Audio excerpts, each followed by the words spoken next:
الحمدللہ رب العالمین والعاقبۃ للمتقین والصلاة والسلام علی سید الانبیاء والمرسلین اعوذ باللہ من الشیطان الرجیم بسم اللہ الرحمن الرحیم تلک الامثال نضربها للناس لعلهم يتفکرون صدق اللہ مولانا العظیم وبلغنا رسولہ النبی الکریم الرؤوف الرحیم سبحانک لا علم لنا الا ما علمتنا انک انت العلیم الحکیم اللہم رب اشرح لی صدری ویسر لی امری واحلل عقدۃ من لسانی یفقہوا قولی اللہم رب زدنی علما وعملا صالحا مقبولا محمد سید الکونین والثقلین والفریقین من عرب ومن عجم والحبیب الذی ترجا شفاعته لکل ہول من الاحوال مقتحم یا رب بالمصطفى بلغ مقاصدنا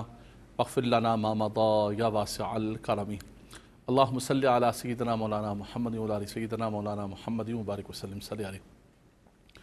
حمد و ثنا کے بعد منشور قرآن کے اندر اللہ تبارک و تعالیٰ کے پاکیزہ کلام سے ہدایات اور برکتیں حاصل کرتے ہوئے رب تبارک و تعالیٰ نے قرآن مجید فرقان حمید کے اندر مختلف اقوام اور مختلف گزشتہ قوموں کی مثالوں کے ذریعے امت مصطفیٰ کریم علیہ السلام کو ہدایت عطا فرمائی. قرآن مجید فرقان حمید کے اندر جو قصص بیان کیے گئے، جو واقعات بیان کیے گئے، یہ واقعات صرف بطور واقعات نہیں ہیں، یہ کوئی قصص کی اور واقعات کی کوئی سٹوری بک نہیں ہے کہ جس کے اندر صرف واقعات، بلکہ ان واقعات کا مقصد یہ ہے کہ گزشتہ امتوں نے جو اچھے اعمال کیے اس پر اللہ نے ان کو جو نعمتیں، جو اجر عطا فرمائے، رب تعالیٰ نے کرم کیے.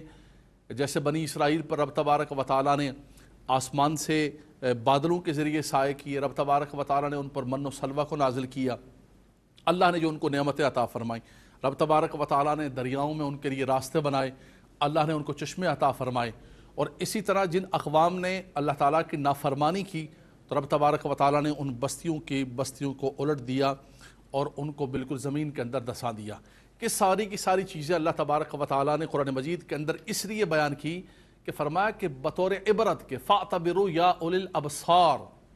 فرمایا کہ اے نظر والو، اے سمجھنے والو، اے عقل والو، یا اولی الالباب، اے صاحب عقل، تم اس سے عبرت حاصل کرو. فرمایا تلک الامثال نضربها للناس لعلهم يتفکرون. فرمایا ہم مثالوں کو پھیر پھیر کر اور الٹ پلٹ کا بیان اس لیے کرتے ہیں تاکہ جو لوگ اس سے سمجھ حاصل کرنا چاہتے ہیں، جو لوگ اس سے نصیحت حاصل کرنا چاہتے ہیں، تاکہ وہ اس میں غور و فکر کریں اور نصیحت حاصل کریں. قرآن مجید فرقان حمید کی کئی صورتوں کو دیکھیں آپ، اللہ تبارک و تعالیٰ نے کسی خاص واقعے اور خاص وجہ کی وجہ سے اور اس خاص علت کی وجہ سے اس پوری صورت کا نام رکھ دیا. کوئی ایک واقعہ تھا لیکن اس کی وجہ سے وہ واقعہ اتنا اہم تھا کہ اس کی وجہ سے پوری صورت کا نام ہی اسی واقعے پر ہو گیا. مثال کے طور پہ قرآن مجید فرقان حمید کی ایک سب سے بڑی صورت ہے، پہلے پارے کے اندر سورہ فاتحہ کے بعد جو سب سے بڑی صورت ہے وہ سورہ بقرہ ہے. بقرۃ کہتے ہیں عربی زبان کے اندر گائے کو، اور ایک گائے کا واقعہ اور قصہ بنی اسرائیل کے اندر ہوا، گائے کے ذبح کرنے کا. اللہ تعالیٰ نے اس صورت کے اندر، چونکہ وہ واقعہ اتنا اہم تھا اور وہ اللہ تبارک و تعالیٰ کی قدرت پر اتنی دلالت کرتا تھا اور لوگوں کے لیے اتنی بڑی نصیحت اور عبرت تھی کہ رب تبارک و تعالیٰ نے پوری صورت کا نام سورۃ البقرہ رکھ دیا. واقعہ کچھ ایسا ہوا کہ بنی اسرائیل کے اندر ایک شخص قتل ہو گیا اور مقتول کے جو ورثاء تھے وہ حضرت موسیٰ علیہ السلام کے پاس آئے اور آ کر کہنے لگے کہ ہمارا فلاں عزیز یا ہمارا چچا زاد جو ہے وہ قتل ہو گیا ہے اور ہمیں اس کے قاتل کا پتہ نہیں چل رہا، آپ ہماری رہنمائی کیجئے، آپ اللہ کے نبی ہیں، آپ اللہ تبارک و تعالیٰ سے پوچھ کے ہمیں بتائیے اور ہماری رہنمائی کریں کہ اس کا قاتل کون ہے. موسیٰ علیہ السلام نے فرمایا کہ میں تمہیں بتاتا ہوں. اس کے بعد قوم کو بلایا اور فرمایا کہ اللہ تبارک و تعالیٰ وَإِذْ قَالَ مُوسَىٰ لِقَوْمِهِ يَا قَوْمِ إِنَّ اللَّهَ يَأْمُرُكُمْ أَن تَذْبَحُوا بَقَرَةً. فرمایا کہ اے میری قوم، اللہ تبارک و تعالیٰ تمہیں حکم دیتا ہے کہ تم ایک گائے کو ذبح کرو. وہ بڑے حیران ہوئے کہ لگے کہ اے نبی اللہ، اے اللہ کے نبی، ہم تو آپ کے پاس مقتول کے قاتل کا پوچھنے آئے تھے، آپ ہمیں گائے ذبح کرنے کا حکم دے رہے ہیں. اتتخذونہ ہزوا، کیا آپ ہم سے مذاق کر رہے ہیں؟ آپ نے فرمایا اعوذ باللہ ان اکون من الجاہلین، میں اللہ کی پناہ مانگتا ہوں کہ میں جاہلوں میں سے ہو جاؤں۔ یعنی اس سے یہ بھی پتہ چلا کہ ہر وقت مذاق کرنا، ہر وقت ہنسی کرنا، ہر وقت انسان مذاق کے اندر لگا رہے، اور اس کو ہمارے ہاں کہا جاتا ہے کہ بڑا ہنسمکھ آدمی ہے، ایسا بھی نہیں ہونا چاہیے۔ مزاح میرے آقا صلی اللہ علیہ وسلم نے بھی فرمایا، اسلام کے اندر بھی مزاح موجود ہے کہ انسان کی طبیعت کے اندر خشک پن نہ ہو، لیکن انسان ہر وقت مذاق کرے، اس کو بھی شریعت نے منع کیا ہے۔ اور قرآن مجید کے اندر موسیٰ علیہ السلام کے یہ کلمات کہ اعوذ باللہ ان اکون من الجاہلین، میں اللہ کی پناہ مانگتا ہوں کہ میں جاہلوں میں سے ہو جاؤں۔ یعنی نبوت و رسالت کا یہ منصب نہیں ہے کہ وہ قوم سے مذاق کر رہا ہو، قوم ان سے پوچھ رہی ہو۔ انہوں نے کہا کہ اچھا کہ ہمیں گائے کا اگر ذبح کرنے کا حکم دیا تو آپ اللہ تعالیٰ سے یہ پوچھئے کہ وہ گائے کیسی ہونی چاہیے۔ قالوا ادع لنا ربک یبین لنا ما ہی، وہ کیسی گائے ہو۔ جب یہ پوچھا تو فرمایا رب تبارک و تعالیٰ فرماتا ہے انہ یقول انہا بقرۃ لا فارد ولا بکر اوان بین ذالک۔ فرمایا کہ اگر تم نے پوچھا ہے تو سنو کہ رب تبارک و تعالیٰ فرماتا ہے، تمہارا رب فرماتا ہے کہ وہ گائے درمیانی عمر کی ہو، نہ تو بالکل چھوٹی ہو بچیا اور نہ ہی بالکل بوڑھی ہو چکی ہو، بلکہ اوان بین ذالک، ان دونوں کے درمیانی عمر کی وہ گائے ہونی چاہیے۔ ففعلوا ما تؤمرون، تم کرو جس کا حکم دیا گیا۔ لیکن پھر وہ آگے بنی اسرائیل کہنے لگے کہ نہیں، یہ بتائیے کہ گائے کس رنگ کی ہونی چاہیے۔ قالوا ادع لنا ربک یبین لنا ما لونھا، اس کا رنگ کیسا ہو، اس کا کلر کیسا ہو۔ تو آپ نے فرمایا کہ انہ یقول انہا بقرۃ صفراء فاقع لونھا تسر الناظرین۔ فرمایا کہ اللہ تبارک و تعالیٰ فرماتا ہے کہ وہ بقرۃ صفراء، زرد رنگ کی، پیلے رنگ کی گائے ہونی چاہیے، اور فرمایا کہ اس کا رنگ بڑا اچھا صاف ستھرا قسم کا ہو اور چمک والا رنگ ہو، تسر الناظرین، جو دیکھنے والے ہوں ان کو اچھا لگے، ان کو سرور دے، ان کی نگاہوں کو ایک سرور اور شادمانی بخشے، اس قسم کا اچھا رنگ ہونا چاہیے۔ کہنے لگے کہ اچھا گائے بقرۃ صفراء ہو، درمیانی عمر کے ہو، کہنے لگے گائے پتہ نہیں چل رہی، گائے ہم پر مشتبہ ہو گئی ہے، آپ اللہ تعالیٰ سے دعا کریں کہ وہ گائے کیسی ہونی چاہیے، پوچھیں اللہ تعالیٰ سے ادع لنا ربک یبین لنا ما ہی، وہ گائے کیسی ہونی چاہیے۔ آپ نے فرمایا کہ وہ گائے رب تبارک و تعالیٰ فرماتا ہے انہ یقول انہا بقرۃ لا ذلول تثیر الارض ولا تسقی الحرث۔ فرمایا وہ گائے ایسی ہو کہ جس کو کسی کام کے لیے استعمال نہ کیا گیا ہو، نہ تو اس سے ہل وغیرہ چلایا گیا ہو، زمین کو جوتا گیا ہو، نہ اس سے زمین کو سیراب کیا گیا ہو۔ فرمایا کسی بھی کام کے اندر وہ گائے استعمال نہ کی ہو، بلکہ بالکل مسلمۃ لا شیۃ فیہا، کوئی اس کے اندر عیب نہ ہو، کوئی اس کے اندر نقص اور کسی قسم کی کوئی کمی نہ ہو، ایسی صاف ستھری رنگ والی اور ایسی خوبصورت گائے اللہ تبارک و تعالیٰ کے نام پر تم ذبح کرو۔ اللہ تعالیٰ نے تمہیں گائے ذبح کرنے کا حکم دیا گیا ہے۔ ان اللہ یامرکم ان تذبحوا بقرہ، تمہارا رب تمہیں حکم دیتا ہے کہ تم گائے کو ذبح کرو۔ اب بنی اسرائیل ڈھونڈ رہے ہیں، گاؤں میں، دیہاتوں میں، ہر جگہ تلاش کر رہے ہیں ایسی گائے، اس رنگ کی، اس خوبصورتی کی، یہ ساری کی ساری چیزیں استعمال نہ کی ہو، درمیانی عمر کی ہو، اس سے نہ تو زمین کو ہل جوتا ہو اس کے ذریعے، اور نہ ہو جو ہے وہ پانی وغیرہ اس کے ذریعے نکالا ہو، کسی قسم کا اس سے کوئی کام نہ لیا ہو، ایسی گائے مل نہیں رہی ہے۔ وہ تلاش کرتے کرتے کرتے تھک کے موسیٰ علیہ السلام سے کہتے ہیں کہ گائے ہمیں مل نہیں رہی، گائے ہم پر مشتبہ ہو گئی ہے۔ مفسرین کرام نے فرمایا، بالخصوص تفسیر عزیزی کے اندر شاہ عبدالعزیز محدث دہلوی رحمۃ اللہ تعالی نے فرمایا کہ ایک بڑا نیکوکار آدمی، ایک بڑا نیک آدمی اور بڑا ایک اچھا آدمی، اس کے پاس ایک گائے تھی، اور اس گائے کا ایک چھوٹا سا بچیا پیدا ہوئی اس کی، اور اللہ کا نیک بندہ تھا، دنیا سے رخصت ہونے لگا، اور اللہ کے نیک بندوں کو خبر ہو جاتی ہے کہ ہم دنیا سے جا رہے ہیں، تو اس گائے کے چھوٹے بچے کو جنگل کے اندر جا کے چھوڑ کے آیا اور اللہ کے سپرد کر کے آیا، اور اپنی بیوی سے کہا کہ یہ میرا بچہ جو چھوٹا ہے، میرا بیٹا ہے، جب یہ بڑا ہو جائے تو اس سے کہنا کہ جنگل سے جا کر اس گائے کی چھوٹی بچیا کو لے کر آ جانا، اور جا کر کہنا کہ وہ گائے جو اللہ کے نام پر میرا باپ سپرد کر کے گیا ہے، اللہ کی وکالت و امانت پہ دے کر گیا ہے، اس گائے کو مجھے دے دو۔ اس کا والد فوت ہو گیا، بیٹا اس کا بڑا ہوا۔ شیخ عبدالعزیز محدث دہلوی رحمۃ اللہ تعالی لکھتے ہیں، ماں نے کہا کہ بیٹا تیرا والد جنگل کے اندر ایک بچیا کو اللہ کے سپرد اور اللہ کی وکالت و امانت میں چھوڑ کے آیا ہے، اے میرے بیٹے جاؤ اور اس کو جا کر لے کر آ جاؤ۔ کہا ماں میں کیسے لے کر آؤں گا؟ کہا تم جا کر آواز دینا جنگل کے اندر کہ اللہ کے نام پر اللہ کا ایک نیک بندہ ایک گائے کے بچیا چھوڑ کے آیا ہے، تم آواز دو گے وہ بچیا تمہارے پاس دوڑ کے آ جائے گی۔ وہ گیا، نیکوں کی اولاد تھی، برکت والا مال تھا، رحمت والا مال تھا، اللہ کے سپرد کر کے گئے ہوئے تھے، اللہ کی تابعداری کے اندر زندگیاں بسر کی تھی۔ آواز دی اور وہ بچیا ایک بھرپور خوبصورت قسم کی گائے بنی ہوئی تھی اور وہ آ گئی اس کے پاس۔ جب اس کے پاس آ گئی، ماں کے پاس لے کر آیا وہ بیٹا، اور ماں نے دیکھا کہ اتنی خوبصورت گائے ہے، تو کہا کہ بیٹا اس کو بازار میں لے جاؤ اور جا کر منڈی کے اندر بیچ کے آ جاؤ،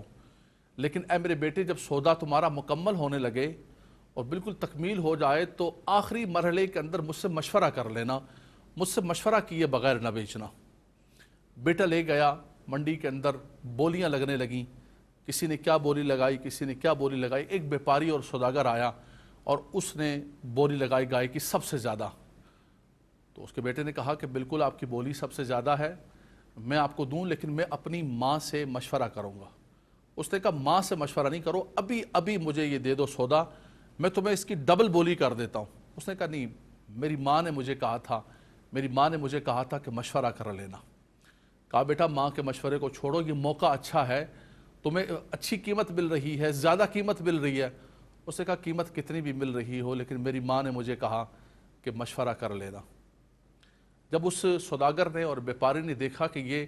یہ نوجوان نہیں مان رہا ہے، یہ ہر صورت میں کہتا ہے کہ مجھے ماں سے مشورہ کرنا ہے، تو پھر اس نے کہا کہ اے بیٹا تجھے مبارک ہو، تجھے تابعداری مبارک ہو، تجھے اپنی ماں کی فرما برداری مبارک ہو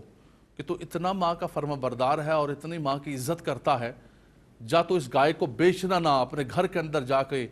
اس گائے کو رکھ لے، اور ایک وقت آئے گا کہ بنی اسرائیل کے اندر گائے کی ضرورت پیش آئے گی ذبح کرنے کی، اور گائے تلاش کر رہے ہوں گے، وہ گائے نہیں ملے گی۔ اس گائے کی جو نشانیاں ہیں اور اس گائے کے جو صفات ہیں وہ سارے تمہاری گائے کے اندر پائے جاتے ہیں، تم اس کو بیچنا نہیں، اور اس کی قیمت بڑھتے بڑھتے بڑھتے تم دیکھنا کہ ایک طرف سونا رکھا جائے گا اور ایک طرف تمہاری گائے رکھی جائے گی، تمہاری گائے کی کھال میں سونا بھر کے تمہیں دیا جائے گا اور اتنی قیمت کے اندر بکے گی۔ اور وہی ہوا کہ جب بنی اسرائیل گائے تلاش کرتے کرتے وہ ساری کی ساری نشانیاں اور ساری کی ساری چیزیں اس گائے کے اندر ملی اور اس گائے کے کھال میں سونا بھر کے دیا گیا۔ اس کے بعد جب گائے کو ذبح کیا گیا، میں پہلے یہ واقعہ مکمل کر لوں، گائے کو جب ذبح کیا، وہ ذبح نہیں کرنا چاہتے، فرمایا وَإِذْ قَتَلْتُمْ نَفْسًا فَادَّارَأْتُمْ فِيهَا وَاللَّهُ مُخْرِجٌ مَا كُنْتُمْ تَكْتُمُونَ، فرمایا کہ اللہ نے ظاہر کر دیا جو کچھ تم چھپانا چاہتے تھے، اور فرمایا کہ اللہ تبارک و تعالیٰ نے حکم فرمایا کہ گائے کو ذبح کر کے گائے کا ایک عضو اور ایک ٹکڑا فَقُلْ نَضْرِبُوهُ بِبَعْضِهَا، فرمایا کہ اس مقتول کے ساتھ اور اس میت کے ساتھ گائے کا ایک ٹکڑا لگاؤ، اور گائے کو ذبح کرنے کے بعد اس کے گوشت کا ایک ٹکڑا مقتول کے ساتھ جب لگایا تو وہ کھڑا ہو جاتا ہے اور کھڑے ہو کر اپنے قاتلوں کی طرف نشاندہی کرتا ہے کہ فلاں نے مجھے قتل کیا ہے، اور پتہ چلا کہ قتل کرنے والے وہی اس کے چچا زاد تھے جو مدعی بن کر موسیٰ علیہ السلام کے پاس گئے۔ کذالک یحیی اللہ الموتیٰ ویریکم آیاتہ لعلکم تعقلون، اللہ تعالیٰ فرماتا ہے کہ ہم اسی طرح مردوں کو زندہ کرتے ہیں اور تمہیں نشانیاں دکھاتے ہیں تاکہ تم سمجھ اور عقل حاصل کرو۔ لیکن ہونا تو یہ چاہیے تھا کہ اتنی بڑی نشانی اور اتنا بڑا واقعہ اور اللہ کی اتنی بڑی قدرت کو دیکھ کر انسان کا دل پسیج جائے، انسان کا دل نرم ہو جائے اور انسان بغاوت سے، عدوان سے، تابعداری کی طرف آ جائے، لیکن ہوا یہ کہ وہ اور زیادہ بغاوت کی طرف چلے گئے۔ اللہ تعالیٰ فرماتا ہے ثم قست قلوبکم من بعد ذلک فہی کالحجارۃ او اشد قسوہ، فرمایا کہ پھر تمہارے دل سخت ہو گئے، پتھر جیسے سخت ہو گئے، بلکہ پتھروں سے بھی زیادہ سخت ہو گئے۔ یہ قرآن مجید فرقان حمید کا بڑا عجیب و غریب واقعہ ہے میرے بھائیوں، میری بہنوں۔ اس واقعے کے اندر اللہ تعالیٰ کی قدرت کی نشانیاں، اور خاص طور پر معاشرے کے اعتبار سے دیکھیں آپ تو ایک کتنا بڑا واقعہ ہے اور کتنی بڑی نصیحت ہے کہ وہ جو مفسرین کرام نے نقل فرمایا کہ وہ گائے، وہ نوجوان اپنی ماں سے مشورے کی برکت سے اللہ تبارک و تعالیٰ نے اس کی روزی کے اندر، اس کے رزق کے اندر کتنی برکت عطا فرما دی۔ آج نوجوان اپنے ماں باپ کو کہتے ہیں کہ آپ کو کیا پتا ہے کہ دنیا کہاں پہنچ گئی ہے، دنیا کی دوڑ کتنی آگے نکل گئی ہے۔ ماں باپ سے مشورہ کرنے کی کیا ضرورت ہے؟ ماں باپ کے مشوروں میں کیا رکھا ہوا ہے؟ آج ہم زیادہ سمجھدار ہو گئے ہیں، ہم زیادہ ٹیکنیکل ہو گئے ہیں، دنیا کی دوڑ کو، دنیا کے ریس کو، دنیا کے معاملات کو اور دنیا کی ساری پلاننگ کو ہم اپنے ماں باپ سے زیادہ سمجھتے ہیں، ہم زیادہ سمجھدار ہیں، ہم زیادہ عقل مند ہیں۔ یہ آج کا ہر نوجوان سمجھتا ہے اور اپنے ماں باپ کو یہی کہتا ہے کہ ماں تجھے نہیں پتا ہے، ماں تجھے نہیں پتا ہے۔ ہائے ہائے ہائے ہائے، اے نوجوان تو یہ کہنے والا کہ ماں تجھے نہیں پتا ہے، اس کو سب کچھ پتا ہے۔ اس کو وہ بھی پتا ہے کہ جب تجھے چلنا نہیں آتا تھا، جب تجھے بھوک اور پیاس لگتی تھی، اس وقت تیری آواز کو سوتے ہوئے بھی وہ پہچان لیتی تھی، اس کو تیرے لمس کا بھی پتا ہے۔ اور تو آج اپنی ماں کو کہتا ہے کہ ماں تجھے نہیں پتا ہے، مجھے سب کچھ پتا ہے، تو چھوڑ یہ مشورہ دینے کو۔ اے نوجوانوں، یقیناً یہ ترقی کا دور سمجھا جاتا ہے، یہ ٹیکنالوجی کا دور سمجھا جاتا ہے، یہ دنیا کی دوڑ لگی ہوئی ہے، دنیا کی ریس لگی ہوئی ہے، لیکن یاد رکھنا ہمارا دین، ہمارا قرآن، ہماری اساس، ہماری بنیاد، ہماری کامیابیاں ساری کی ساری اسی کے اندر ہے کہ جو اللہ اور اس کے رسول نے ہمیں درس دیا ہے اور پیغام دیا ہے۔ کوئی یہ سمجھتا ہے کہ شاید میری عقل سے، میری سمجھ سے میری ترقی کی راہیں اور منزلیں کھلیں گی، منزلیں نہیں کھلیں گی۔ منزلیں تب کھلیں گی کہ جب ماں باپ کی دعائیں اور ماں باپ کا دست شفقت اور ماں باپ کی رحمتیں اور ماں باپ کی آغوش اس کے ساتھ ہوگی، تب جا کر اس کے لیے رحمتوں اور برکتوں کے دروازوں کو کھلے گا۔ اور میں ایک آپ کو اور مثال دیتا ہوں کہ آپ یہ دیکھیے کہ یہ اللہ تبارک و تعالیٰ کے پاکیزہ کلام کے اندر کتنی بڑی نصیحت ہے، کتنا بڑا رب تبارک و تعالیٰ نے ایمان والوں کو ایک نصیحت عطا فرمائی، اور یہ بھی فرمایا کہ جب تم اللہ کے نام پر کچھ قربان کرنے لگو، اللہ کے نام پر دینے لگو، تو کسی لولے لنگڑے جانور کو اللہ کے نام پر نہ قربان کر دینا، کسی ایسے گھسے پیٹے جانور کو کہ جس کی ہڈیوں کے اندر مغز بھی موجود نہ ہو، اس کو اللہ کے نام پر قربان نہ کرنا، بلکہ فرمایا کہ مسلمۃ لا شیۃ فیہا، ایسی چیز کو اللہ کے نام پر قربان کرنا کہ جس کے اندر کوئی عیب نہ ہو، بالکل صحیح سالم ہو، اس لیے کہ تم اللہ کے نام پر اس چیز کو دو کہ لن تنالوا البر حتی تنفقوا مما تحبون، اس چیز کو دو کہ جو چیز تمہیں سب سے زیادہ عزیز ہے، اس وقت تک تم نیکی کو اور نیکی کے کمال کو نہیں پا سکتے ہو۔ بظاہر یہ سورہ بقرہ کا ایک واقعہ نظر آتا ہے، اور ایک گائے کا واقعہ بنی اسرائیل کا، جس کو اللہ تبارک و تعالیٰ نے قرآن مجید کے اندر نقل کیا، لیکن میں نے آغاز میں کہا تھا کہ یہ واقعات صرف واقعات نہیں ہیں، یہ کوئی سٹوری کی بک نہیں ہے، بلکہ یہ ہمارے لیے نشانات عبرت ہیں، یہ ہمارے لیے اللہ تبارک و تعالیٰ کی قدرت کی نشانیاں ہیں کہ ہم اپنی عملی زندگی کے اندر، پریکٹیکل لائف کے اندر ان واقعات سے رہنمائی حاصل کریں